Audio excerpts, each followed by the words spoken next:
Hi, welcome to Gardenville. I'm Catherine. And I'm Susan. Now Susan, here we are under this fabulous apple tree.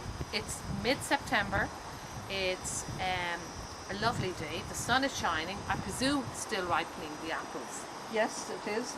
You've probably tried, I know I've tasted one of these, they're absolutely delicious. And you know yourself how you tried them just to see if they're ripe and ready for picking. Just twist them very slightly and off it comes. So does that mean that's ready? That means it's ready. If you have to really yank it off, it's not ripe. Right, okay. So have a taste and tell me if it's true. They are delicious, aren't they? Oh my God, they're so watery. Juicy, please, would be a better word. And they're sweet, they're really sweet. But like, literally, they are just divine. Well, the difference between the apple you pick and eat straight away and the one you buy in the shop, there's just no comparison. You just can't compare that now. Absolutely no comparison. Now this is not an enormous tree. I mean, it's very much, I was on travelling through northern France in the Normandy area, and they're well known for their cider from the apples. And the apple trees are something like this. And they, they really they plant around the bottom of them. They really make them a gorgeous feature during the summertime, I presume, when they're in leaf and all that. Yeah. So, tell us about the apple trees. This obviously has been here for a very long time. I can't even tell you what variety it is unless I'd planted it myself. I wouldn't be able to. Well, aren't we doing a whole apple tree? Which I'm not a pomologist, but we do What's a section that? on fruit. What's a pom? Pomologist is an expert on apples, as in wow. pom. Well, there you are. As in pom, as in French for apple. Well, I tell you what, anybody out there who's interested in telling us about apple trees and what they know about apple trees, go on Facebook or email us, contact us, because we'd love to share ideas and thoughts with you. We will have something on the website on them, because there are what's early flowers, mid-season and late season, and you've got to have ones that will pollinate each other to get your crop. I don't understand a whole lot that. What does that mean? It means that the bees have got to go from one apple tree to the next, bringing the pollen to fertilise the flower to get it to turn into an apple. Oh, for goodness sake! So it's some varieties are self-fertile, which means they don't need a bee. Well, they probably need a bee to go from flower to flower on the one tree, but you don't need two different trees to cross-pollinate each other. But now wait, that's fierce confusing. I think we'd possibly better write something on it on the website. I think definitely. So yeah, because I put in trees now, that's very interesting. And out of 3 years with my little trees, I have about 6 apples. Well, they're not going to... going on? Look at the age of this tree and it's fruiting prolifically. They are going to take a while to come into full fruition.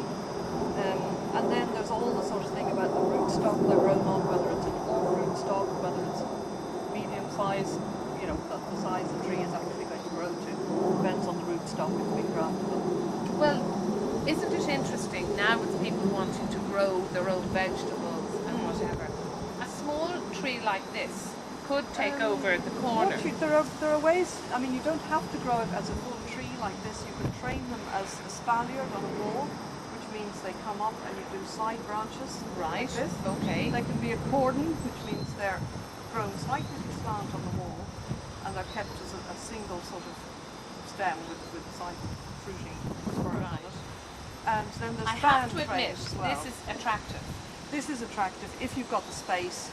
It's lovely, and an apple tree in full bloom in the spring is a beautiful sight. Absolutely in full bloom in the autumn.